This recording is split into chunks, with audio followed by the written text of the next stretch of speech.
Igan, dalawang lalaking sangkot umano sa sextortion ang arestado sa mga operasyon ng NBI at PNP. Ang isa nagpapanggap umanong pulis at ang isa naman nagkunwari raw estudyante. Saksi, si John Consulta.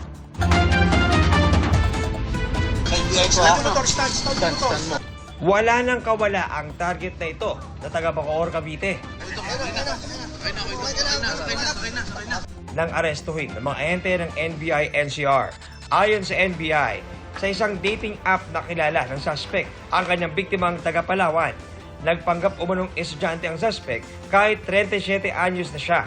At nang makuha ang loob ng biktima, doon niya ito hiningan ng mga sensitibong picture at video. Inikayat siya na magpadala ng nude photos and videos. Ang victim naman natin sa inaakala na boyfriend na nga niya itong kachat niya, nagpapadala naman.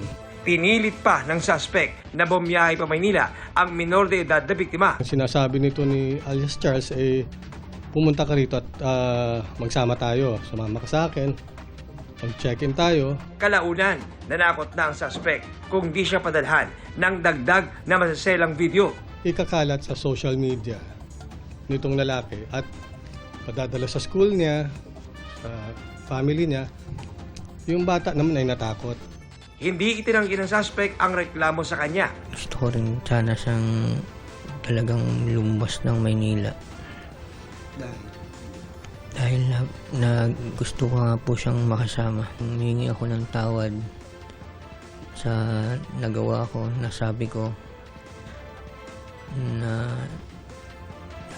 hindi ko sinabi na totoo na meron din akong asawa. Galit na galit naman ang magulang ng biktima. Gagawa akong paraan ipaglaban ko talagang ginawa niya sa anak ko. Sasampahan natin siya ng kasong Anti-Photo and Video Voyeurism Act in relation to Republic Act 10175. Dahil gumamit siya ng sa cyber dito at isa pa, consented abduction in relation to RA 7610. Minor itong biniktima niya at gumamit siya ng gadget. So we're looking at 12 years pataas.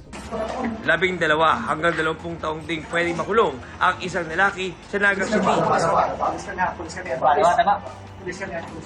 Nagpanggap umano siyang pulis sa pambibiktima ng 19 anyos na babae. Dito ka. Sabayan. Tagdo mo. Pangalan mo! Ang suspect patagong kumuha ng masela nilang video ng biktima at ipinanakot na ikakalat niya ito kung hindi muling makikipagkita sa kanya ang babae. Ninakaw pa ng suspect ang cellphone ng biktima para kunin ang contact details ng mga malapit sa kanya. Hindi naman talaga siya member ng PNP.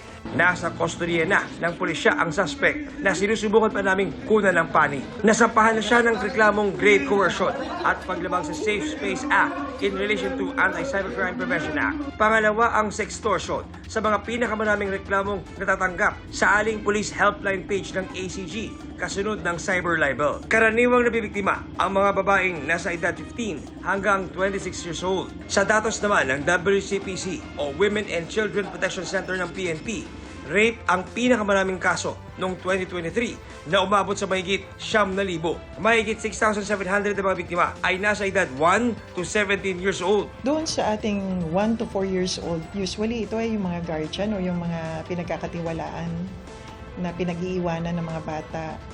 Ang nakakalungkot pa nito kung minsan mga tatay nila ang suspect. 24 oras ang WCPC para sa mga sumbong ng mga kababaihan at kabataang biktima ng krimen. Tawag lang ho kayo sa amin at kami po ang pupunta sa inyo.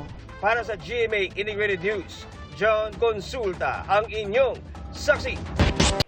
Mga kapuso, sama-sama tayong maging saksi. Mag-subscribe sa GMA Integrated News sa YouTube at para sa mga kapuso abroad, samahan niyo kami sa GMA Pinoy TV at sa www.gmanews.tv.